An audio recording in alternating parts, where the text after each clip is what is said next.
मध्यकाल। संस्कृत साहित्य का मध्यकाल 1200 से 1800 ईस्वी के बीच माना जाता है।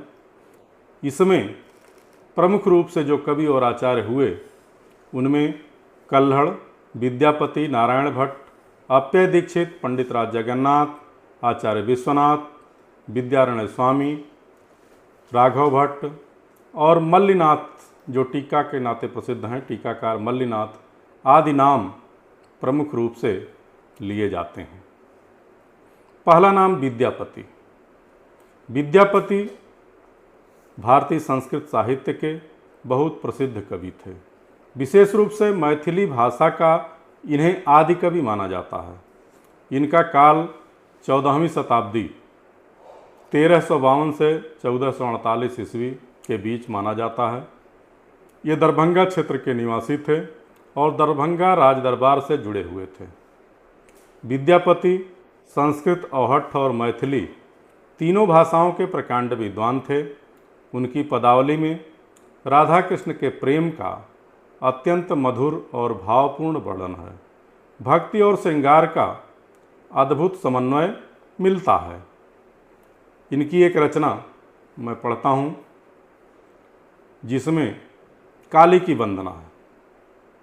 जय जय हे जय जय भैरवी असुर भयाविनी, पशुपति भामिनी माया, सहज सुमति बर दियउ गोसाउनी, अनुगति गति तुअ पाया।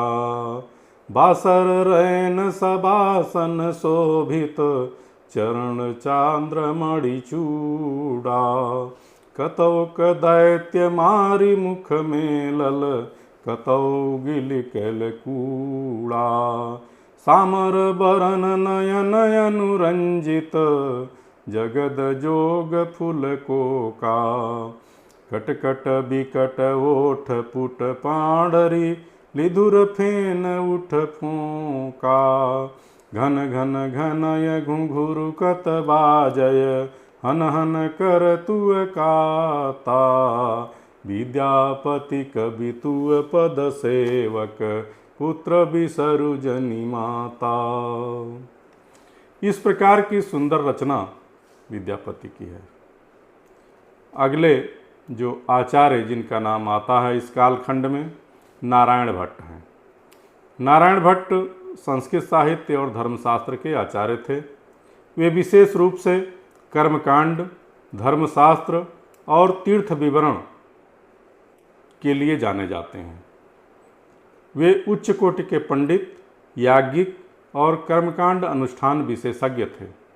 इनका समय 16वीं शताब्दी माना जाता है। इन्होंने त्रिस्थली सेतु, प्रयोग रत्न, प्रयोग पारिजात, अंत्येष्ट पद्धति, श्राद्ध तत्व आदि पुस्तकें लिखी हैं, जिसमें कर्मकांड का विशद वर्णन है, तीर्थस्थलों का इन्होंने वर्णन किया है। अगले काव्यशास्त्री हैं अप्पय दीक्षित। अप्पय दीक्षित 16वीं शताब्दी के महान विद्वान, दार्शनिक और काव्यशास्त्री थे। वे दक्षिण भारत के बहुमुखी आचार्यों में से एक थे, जिन्होंने वेदांत, मीमांसा, काव्यशास्त्र और भक्ति सभी क्षेत्रों में महत्वपूर्ण योगदान दिया। सिद्धांत लेश संग्रह, कुवलयानंद, शिव तत्व विवेक, शिवमणि दीपिका, आत्मार्पण स्तुति, मार्गबंधु स्तोत्र आदि इनके सैकड़ों ग्रंथ लिखे हुए माने जाते हैं। अगला नाम आचार्य विश्वनाथ का है। आचार्य विश्वनाथ या विश्वनाथ कविराज दोनों एक ही व्यक्ति थे। इनका काल 14वीं शताब्दी के समय का है और काव्यशास्त्र के वे प्रकांड पंडित थे। वे पूर्वी भारत में बंगाल क्षेत्र से संबंधित थे।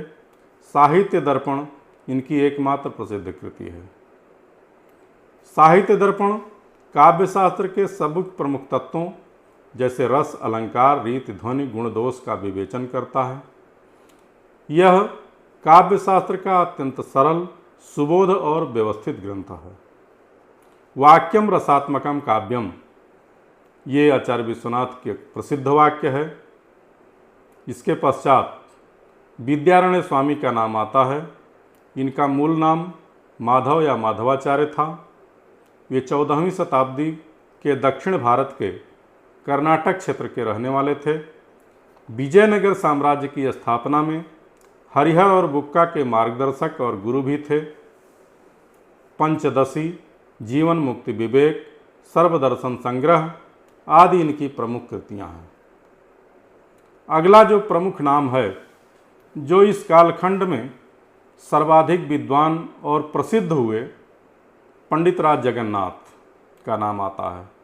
पंडित राज जगन्नाथ संस्कृत साहित्य के उत्तर मध्यकाल के अत्यंत प्रसिद्ध कवि, आचार्य और काव्यशास्त्री थे।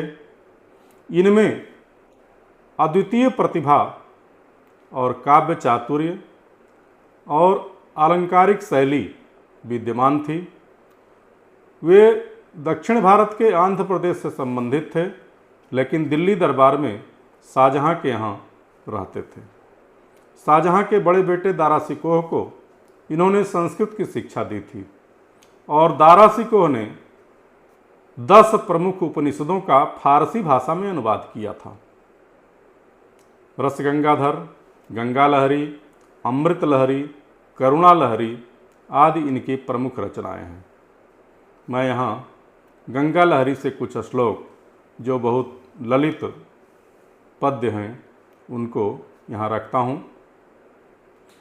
समृद्धं सौभाग्यं सकल वसुधाया किमपि तन् महेश्वर्यं लीला जनित जगतः खंड परसो श्रुतीनां सर्वस्वं सुकृतमथ मूर्तं सुमनसां सुधा सौंदर्यं ते सलिलमशिवं नः समयतु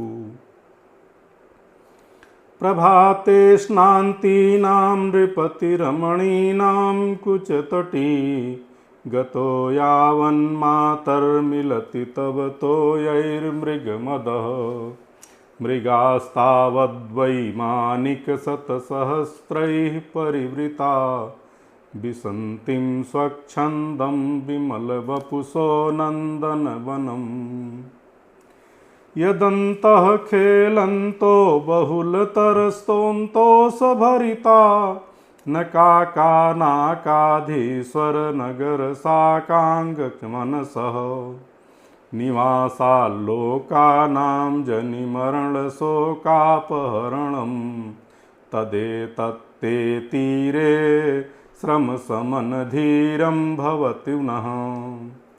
ऐसे सुललित पद्य गंगा लहरी बड़ी रचना है जिसमें 52 पद हैं और सभी ऐसे ही सुंदर पद्य हैं।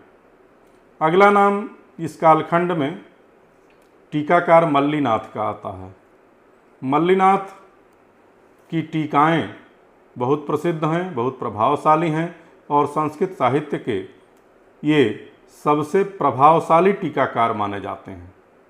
इन्होंने संस्कृत की रचनाओं रघुवंश, कुमार संभव, मेघदूत पर संजीवनी नामक टीका लिखा। नैषधीय चरित पर जीवातु नामक टीका लिखा।